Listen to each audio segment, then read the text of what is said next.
Turmush o'rtog'ingiz bilan narigi dunyoda ham birga bo'lishni xohlarmidingiz? Yo'q. Nega? Uni bu dunyoda ko'rib bo'ldim-ku, yana nima qilaman ko'rib? Undan boshqa odam yo'qmi? Xo'sh, sizchi?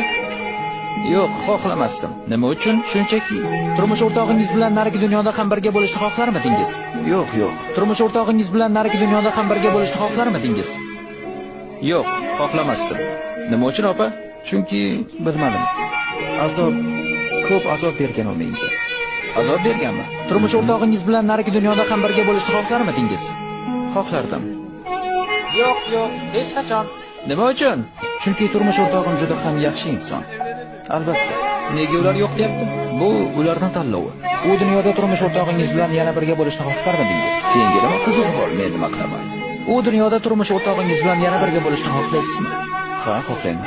U dunyoda turmush o'rtog'ingiz bilan yana birga bo'lishni xohlaysizmi? Albatta. U dunyoda turmush o'rtog'ingiz bilan yana birga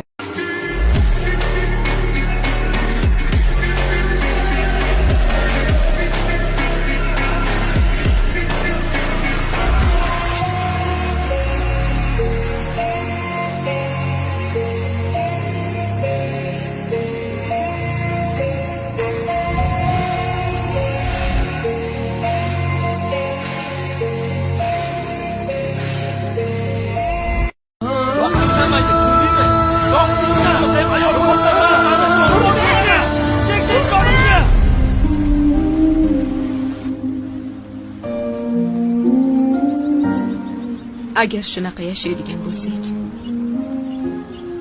siz bilan ajrashaman.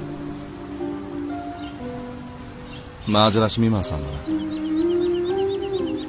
Qarang. Qizimiz katta bo'lib qoldi. Bir kun katta qiz bo'lib, turmushga chiqqanda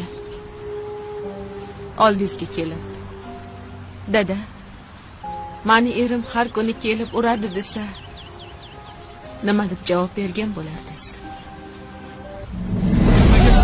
Yoqmayapsan! Yoqmayapsan! Yo'qolgin, uyingga kelgin, ko'zimga ko'rinmagin! Yoki erim uyga kelmasdan